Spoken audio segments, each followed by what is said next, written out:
Let's talk about this thing. You guys seen this video of this couple in church on their very special day. They look so good, and all clad in white, and then the gentleman in his suit and everything. It's a special day. Everybody's special day is your wedding day. However, the ceremony was suspended by the preacher, the pastor, who was supposed to wed them both.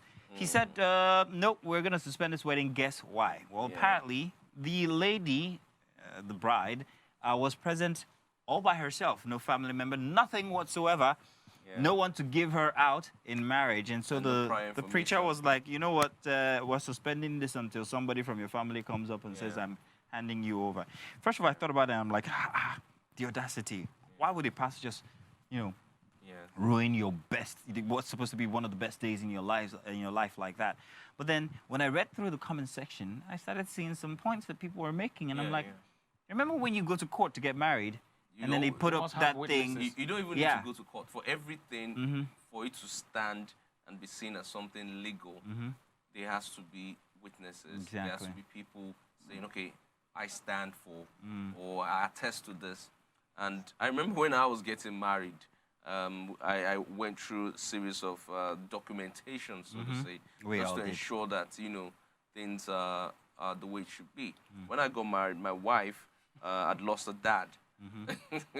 I'm so sorry. I know why you chuckled now. If I told you that I signed my document for my marriage 6 times, would you believe? Why? Yeah, because I went through the same thing. Why? 6 times. I went through the same thing. 2 times. Like, we signed the first time. I said, no, you're not supposed to sign in this place. You have to sign here. Why this though? guy Why? have to sign Oh, dear, Jesus. 6 times. We had like 6 slips. Yes. No joke. Like, they're so Well, were you serious. dyslexic or something? I don't know. Yeah. You got to a point where at the 4th time I told my wife, I said, are you sure we're meant to marry? Are you sure? Because everything has to be done right correctly, way. exactly. And so when I saw the video, at first I looked at it, I tried to look at it from the point of the officiating pastor, and I totally get where it's coming from. Yeah. If there were prior information to the officiating pastor that, okay, you know what, we're coming without people. That's a different thing entirely. This lady doesn't have a family member or whatever. So, I see what everybody's saying. Everybody's like, yeah, it's the proper way to do things. You have to have a witness. Or at least this is the ceremony. Yeah. There has to be someone giving you out in marriage. Yeah. Did he not know before that day that this issue the pastor persisted? Said he wasn't informed. He wasn't informed. Yeah, he said it. Isn't this part of what you... Okay, so on your wedding day, you bring somebody from your family. Didn't they go through all of that? So that's the thing, and that's why it was a bit embarrassing. That's what I'm totally against. That's what I'm totally against. In that video, 3-4 people tried to come out to represent the bride. And he kept identifying them as, no, you are from the from the groom's family. So you are this, you are that. No, I know you from... This is the funny thing. Yeah. If he's identifying these people from inside of the congregation, that means he knows these people. These people actually know this lady. And there was also a comment that stated that, now not confirmed, that the lady's mother is actually a member of the church. Where is her mother? So that's the thing. So if the pastor, a lot of times when these things happen, it's almost like, okay, is there consent to this marriage? Because if there's been a prior agreement, why isn't her mother there? Okay. Yes, most times they say if the father or a male figure should give out the bride. But if there's no father there, the mother can select somebody and say, okay, you know what? This person is representing the family, and this person stands on behalf of this person. Yeah. So that didn't happen. So I mean, I totally agree with what you have said. But I like to look at things from different angles. All right, when we look at it this way, we also need to look at it from the other perspective. Which might be? Which I would start from the fact that I believe that pastor had prior knowledge of the fact that that wedding shouldn't hold. Yeah. Oh, you think so? Yes. I believe and I'll tell you why. The fact says that the mother of the bride is a member of the church. In the church, all right? What exactly is the reason why that woman is not there? Why is she Don't not forget with the wedding? that we have couples who would like to do stuff in spite of whatever it is that anybody says. I want to marry this person. I believe I can marry them because I want to. Yes, exactly. Regardless of whatever anybody thinks. Now, pastors are spiritual people. They're believed to be spiritual people, and they're also morally inclined. Yes, exactly. All right? Now, spiritually, the pastor doesn't have a business stopping the marriage. Yeah. All right? Morally, the pastor would look at it from the perspective of parents must be present at the wedding, or representatives in the case of, disease, parents or what have you. Yeah. So if the pastor says, I will not bless this marriage unless you have your parents here, I want to believe that maybe the mother of the bride had called the pastor to tell the pastor, please do not go ahead with this marriage. And I think that was what happened. Well, let's look at the implications here, especially financially in this climb.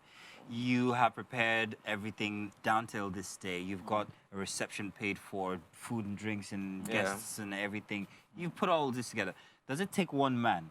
Should one man actually have all that power and just ruin your entire day, even if they have the right to, is my point. I think the intended couple now didn't do their own homework. I was about to say to you. Yeah.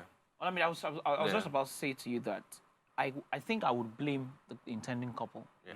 Yeah, because if they had done their homework, if they had done the right things, all of the things that they needed to do, I don't think this would have happened. Exactly. I don't think exactly. So if before coming out in front of the church, the altar, to do all of that, that could have been addressed. Absolutely. And the pastor could have just said straight to them that, okay, you know what? Absolutely. I'm not going to officiate this if I don't have this. And then they can choose to move their wedding elsewhere. Absolutely. You see, another thing is this, right? Yeah. Must you do your wedding in church?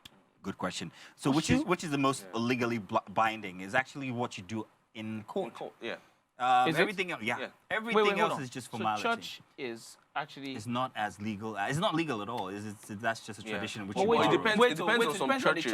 Depends on some churches. Let me explain. Churches that actually have the registry. True. Yes, you don't have to go to court for it. Yes, you don't have to go unless it is that kind of a church, then everything you're doing in church is actually just for formality, just for witnesses, just for people to say they got married. To have it blessed in the eyes of the Lord. Because the church that I got married in, that's one of the reasons why I don't wear rings, because we're not blessed with rings. In fact, we did not use ring in the church. If only they know, they'll put this ring on you. Hold